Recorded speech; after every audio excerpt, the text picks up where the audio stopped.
भगवान ने कौन सा पुण्य बताया है? पान पुण्य। कौन सा पुण्य? पान पुण्य। पानी की व्यवस्था करो। पानी जो होता है वो जले हुए को ठंडा करता है। मन जब भी कहीं जलन है, अग्नि लग गई है, कहीं पे अग्नि जल रही है, उसको अगर शांत करना है तो क्या डाला जाता है? पानी डाला जाता है। तो पानी की व्यवस्था करो। अगर अपने पास शक्ति है, पैसा है, तो लोगों के लिए, जो प्यासे लोग हैं उनके लिए पानी की क्या करो? व्यवस्था करो। और दूसरा, अपनी तरफ से जो पंछी है, गर्मी के दिन जब आते हैं तो पंछियों को पानी मिलता नहीं है, वो तड़प तड़प के पानी के बिना मर जाते हैं। तो ऐसे पंछियों के लिए पानी की, पक्षियों के लिए पानी की व्यवस्था करना, जानवरों के लिए पानी की व्यवस्था करना, और जो मनुष्य प्यासे हैं उनके लिए पानी की व्यवस्था करना, ये किसका कर्तव्य है? श्रावक का कर्तव्य है। अपनी तरफ से अगर हम संसार में बैठे हैं, अगर हम पाप कर रहे हैं, तो पुण्य का रास्ता कौन सा अपनाना चाहिए?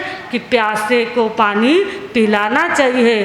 कभी प्यासे को पानी पिलाया नहीं, बाद अमृत पिलाने से क्या फायदा। कभी गिरते हुओं को उठाया नहीं, बाद आंसू बहाने से क्या फायदा। कभी प्यासे को पानी पिलाया नहीं, बाद अमृत पिलाने से क्या फायदा। एक बार आदमी खाए बिना रह सकता है, पर पानी के बिना जीवन चलता नहीं है। जल जो न होता तो ये जग जाता जल, जल जो न होता तो ये जग जाता जल। अगर संसार में पानी नहीं होता तो ये संसार क्या हो जाता? जल जाता। तो पानी की व्यवस्था करने से, दूसरे को ठंडक पहुंचाने से हमें भी क्या मिलती है? ठंडक मिलती है। और एक बूंद पानी, वैज्ञानिक लोगों ने सिद्ध किया है कि एक बूंद पानी में कितने जीव होते हैं। हमारे यहाँ पे भगवान ने कहा पानी की रक्षा करो, अपकाय जीव की रक्षा करो। तो एक पानी की बूंद में कितने जीव होते हैं, ये वैज्ञानिक लोगों ने अब सिद्ध कर दिया है कि एक बूंद पानी में 36,450 जीव एक बूंद पानी में होते हैं। और दिन भर में हम कितना पानी ढोलते वेस्ट करते हैं, कितना पानी ढोलते हैं, कितना पानी। अगर एक गिलास पानी पीना है, हमको अगर पानी पीना है तो हम क्या करते? गिलास भर के पानी लेते हैं, आधी गिलास पीते और आधी हम क्या कर देते हैं? ढोल देते हैं। पानी ढोलते समय विचार करो कि एक बूंद में इतने जीव है। और कहा गया है कि जो एक भव अवतारी जीव होते हैं, जो एक भव अवतारी जीव होते हैं, वो भी पानी में आते हैं। जिनको अगले जन्म में केवल ज्ञान प्राप्त करना है, ऐसे जीव भी पृथ्वी, पानी और वनस्पति में जन्म लेते हैं। और 4 प्रकार के देवता, भवनपति, वाणव्यंतर, ज्योतिषी और पहले दूसरे देवलोक के देवता भी आके पानी में जन्म लेते हैं। तो जब हम पानी वेस्ट करते हैं, उस समय हमें सोचना है कि इसमें केवल ज्ञानी की भी आत्मा हो सकती है, इसमें एक भव अवतारी भी हो सकते हैं। उसकी मैं क्या कर रहा हूँ? आशाधना कर रहा हूँ, विराधना कर रहा हूँ। तो अपने को पानी का क्या करना चाहिए? वेस्ट नहीं करना चाहिए। क्योंकि देखो, पानी जो होता है वो फैक्ट्रियों में फिल्टर हो सकता है, शुद्ध हो सकता है, पर अभी तक पानी बनाने वाली फैक्ट्री कोई भी बनी हुई नहीं है। पानी नैसर्गिक है, पानी निसर्ग से प्राप्त होता है, पानी फैक्ट्री में बनता नहीं है। और ये जो पानी है, आगे जाके कहते हैं 2070 में अगर युद्ध होंगे तो वो किसके लिए होंगे? पानी के लिए। कि हमारे पास पानी नहीं है और तुम्हारे पास पानी है, और हम आपके ऊपर क्या करते हैं? आक्रमण करते हैं, और वो पानी हमको चाहिए। तो ये 2070 में युद्ध होने वाले हैं, और उसके आसार तो अभी से नज़र आने लग गए हैं। अभी साउथ अफ्रीका में, चातुर्मास के पहले साउथ अफ्रीका में केप टाउन में उनको जाहिर कर दिया गया कि अब हमारे पास सिर्फ 40 या 50 दिन तक पानी आपको दे सकते हैं, उसके बाद हमारे पास आपको देने के लिए पानी नहीं है। ऐसा सरकार ने जाहिर कर दिया साउथ अफ्रीका में अभी अभी कि हमारे पास सिर्फ 40 या 50 दिन का पानी बचा है, उसके बाद हम आपको पानी दे सकते नहीं है। आगे जाके अगर हम इसी तरह से पानी को वेस्ट करते रहे, हम लोग क्या करते, गाड़ी धोते समय, घर को धोते समय कितना कितना पानी वेस्ट करते हैं। ब्रश करते हैं, इधर नल छोड़ देते हैं, जब तक ब्रश करते तब तक पानी बहता रहता है। इस तरह से अपन पानी वेस्ट करते रहेंगे तो आगे जाके कहते हैं एक एक बूंद के लिए हमें तरसना पड़ेगा। और अभी से वो परिस्थिति आनी शुरू हो गई है। इसके लिए हमें क्या ध्यान में रखना है कि पानी को हमें वेस्ट नहीं करना है, जितना हो सके उतना पानी को बचाने का प्रयास करना है। और पानी क्यों बचाना, पानी की कारण क्या होता है, पानी समृद्धि देता है।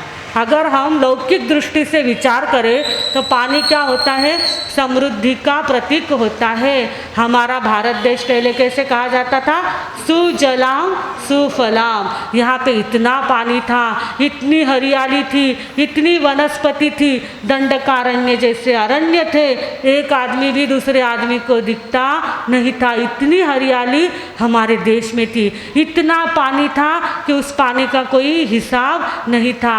पर अब धीरे धीरे पानी हमारे भारत का भी क्या होते जा रहा है, कम होते जा रहा है।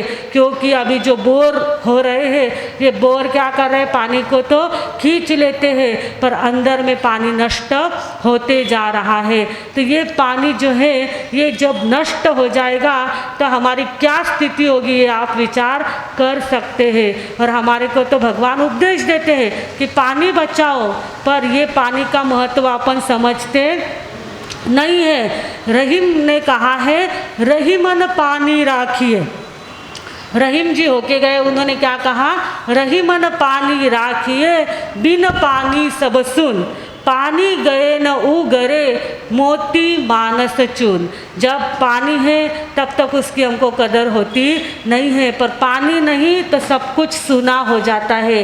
सुख समृद्धि जो आज हमें दिखती है वो सिर्फ पानी के कारण है। पीक पानी अच्छा हुआ तो धंधे अच्छे चलते हैं। आपकी जो दिवाली दशहरा है उसके पहले पानी अच्छा हुआ तो ही धंधे अच्छे चलते हैं, और पीक पानी अच्छा नहीं तो धंधे भी सारे मंदे हो जाते हैं। तो ये पानी का जो महत्व है ये भगवान ने हमें कहा, पर हमने उसको समझा नहीं। पर बाकी जो अन्य देश है ना, उन्होंने इसको समझा।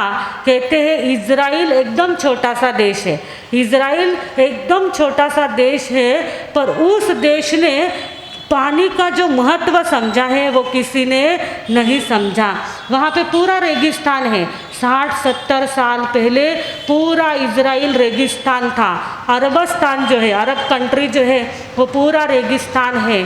परंतु उन लोगों ने उनके पास जो पानी था उसका उन्होंने इतना सही ढंग से उपयोग किया। कहते हैं इज़राइल में माटी भी नहीं थी, खेती के योग्य माटी भी नहीं थी, पानी भी नहीं था, पर उन लोगों ने विवेक रखा कि जो पानी अपने पास है उसका कैसे उपयोग करना। तो उन्होंने ठिबक सिंचन जो पद्धति आई वो इज़राइल से आई है। इज़राइल वालों ने ठिबक सिंचन शुरू किया और उन्होंने कहा कि बूंद बूंद पानी का भी हमें क्या करना चाहिए, उपयोग करना चाहिए। तो उन्होंने ठिबक सिंचन शुरू किया। धीरे धीरे दूसरे देशों से माटी लाई और एग्रीकल्चर में नंबर 1, अभी कोई हमारे सारे देशों में अगर नंबर 1 होगा तो इज़राइल खेती करने में सबसे आगे है, और पानी बचाने में तो उससे भी ज़्यादा वो आगे है। पानी का वो महत्व समझ गए, उन्होंने पानी को बचाया है। और हमारे जो भंवरलाल जी जैन है, जैन पाइप वाले जो भंवरलाल जी जैन, जलगांव के जो भंवरलाल जी जैन हैं, उन्होंने भी इस पानी के महत्व को समझा। वो भी इज़राइल गए थे। इज़राइल जाके उन्होंने ठिबक सिंचन हमारे भारत में और भी लोगों ने लाया होगा, पर हमारे जैन में सबसे पहले ठिबक सिंचन किसने लाया, हमारे भंवरलाल जी जैन ने लाया। और पूरे गाँव को उन्होंने क्या कर दिया, पानी का महत्व समझाया। और हम लोग 10 में जलगांव में थे तो हमें भी भंवरलाल जी जैन के वहाँ रहने का, जैन हिल पे रहने का मौका पड़ा। तो वहाँ हमने देखा कि भंवरलाल जी जैन पानी के प्रति इतने जागरूक थे कि वो कहते थे कि माँ साहब, एक बूंद पानी, एक अन्न का दाना और जो पत्ते झड़ते हैं उसका एक पत्ता, मैं एक को भी वेस्ट जाने देता नहीं हूँ। सबसे मैं वापस उसका रिसाइकल करके उसका यूज़ करता हूँ, क्योंकि पानी हमारे जलगांव में बहुत कम है। और मैंने तो हिल बनाई है, हिल पर तो पानी होता नहीं है, पर मैंने यहाँ पे ऐसी व्यवस्था की है कि सारा पानी यहाँ पे मैंने 2-2 लाख पेड़ लगाए हैं और उनको पानी मिलता है, क्योंकि मैं एक बूंद भी पानी वेस्ट जाने देता नहीं हूँ। जो पानी बाथरूम में, संडास में यूज़ होता है उसको भी मैं वापस रिसाइकल करके यूज़ में लेता हूँ। ऐसे भंवरलाल जी जैन ने पानी को इतना महत्व दिया और एक मिसाल खड़ी की और पूरे महाराष्ट्र में उन्होंने ठिबक सिंचन लाया। और अब कहते हैं आगे आने वाली जो पीढ़ी है वो भी पानी के महत्व को समझ रही है और कहते हैं कि अब जो सोसाइटियाँ बनने वाली है वहाँ पे तो ऐसा होने वाला है कि जो सांड पानी है उसके लिए पहले से ही क्या कर दिया जाएगा, रिसाइकल प्लांट बिठा दिया जाएगा। जो पानी आप वेस्ट करते हैं वो वापस रिसाइकल होके आएगा और आपके काम में आने वाला है। तो इस तरह से आज विज्ञान क्या कर रहा है, पानी बचाने के लिए प्रयास कर रहा है, एक एक बूंद के महत्व को समझ रहा है। और हम कितना पानी वेस्ट करते हैं, आधा ग्लास पीते हैं, आधा ढोल देते हैं। और आजकल घर में मशीनें लग रही है, आजकल घर में पानी की मशीन, आरओ क्या लगाना, आरओ लगाना, ये सब फैशन हो गई आजकल। किसी के भी घर में जाओ आरओ की मशीन मिलती है। जो आरओ की मशीन आप लगाते हैं उसमें 3 गुना पानी वेस्ट जाता है और 1 गुना पानी उसमें फिल्टर होता है। लोग क्या करते हैं, जो वेस्ट पानी जाता है उसका पाइप है वो सीधा बेसिन में छोड़ देते हैं और वो सारा पानी वेस्ट चला जाता है। अगर आप पान पुण्य करना चाहते हैं, पानी को बचाना चाहते हैं, तो अपने घर में अगर आरओ की मशीन लगी है और उसका जो वेस्ट पानी जाता है उसको भी आपने बचाने का प्रयास किया तो आपका क्या हो जाएगा, पान पुण्य हो जाएगा। उसका जो पाइप है वो एक टिप में डाल दीजिए, वो पानी आपके घर में पानी फर्शी पोंछने के लिए, कपड़े धोने के लिए, बर्तन धोने के लिए अगर आप यूज़ करेंगे तो उसका सदुपयोग होगा। और अगर ऐसा ही उसको वेस्ट किया तो आपको इतना ज़्यादा उसमें पाप लगता है कि अपने को एक एक बूंद के लिए फिर आगे जाके मुहताज होना पड़ेगा। तो भगवान ने आज दूसरा पुण्य कौन सा बताया है हमें, पान पुण्य।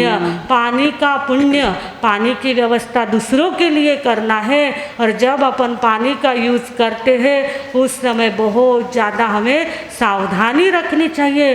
अमेरिका जैसे देश में क्या होता है कि वहाँ पे जितना बाथरूम में पानी यूज़ होता है, पानी बाथरूम में जितना आप यूज़ करते हैं उसके ऊपर भी टैक्स लगाया जाता है कि आपने बाथरूम में जितना पानी ढोला है, जितना पानी आप यूज़ करेंगे बाथरूम में उतना आपको पैसा देना पड़ेगा। तो लोग पानी वहाँ पे क्या करते हैं, क्योंकि अपने को पैसा भरना पड़ेगा तो वहाँ पे पानी वो वेस्ट नहीं करते हैं। और अपने यहाँ पे कोई टैक्स नहीं है तो हम कितना धड़ाधड़ स्नान करने के लिए बैठते हैं, 1 बाल्टी की जगह 4 बाल्टी यूज़ कर लेते हैं, शॉवर लगा लेते हैं, टब बाथ लगा लेते हैं और कितना पानी वेस्ट होता है। अगर हमारे भारत में बाथरूम के पानी के ऊपर टैक्स लग गया तो ही पानी यहाँ पे बच सकता है, नहीं तो हम लोग पानी बचाते नहीं हैं। तो आज पान पुण्य का जो विषय हमारे सामने है, सबसे पहले दूसरे के लिए पानी की व्यवस्था करना और जो पानी हम यूज़ करते हैं उसका संयम करना, उसका विवेक करना और जितना ज़रूरी है उतना ही पानी यूज़ करना। इतना ही हम करेंगे तो हमें पान पुण्य हो सकता है और हमारी क्या हो जाएगी, अपकाय जीव की रक्षा होगी और 3 in 1 हो जाएगा। धर्म भी होगा, राष्ट्र की भी सुरक्षा होगी और हमारे द्वारा एक पुण्य हमने किया ऐसा फल हमें मिलेगा। तो आप सभी पानी का यूज़ करते समय इतनी बातों को अगर स्मरण रखेंगे तो आपका अपने आप पान पुण्य हो जाएगा और सभी इस पुण्य को करें। इसी शुभकामना के साथ में विराम लेती हूँ। ओम शांति।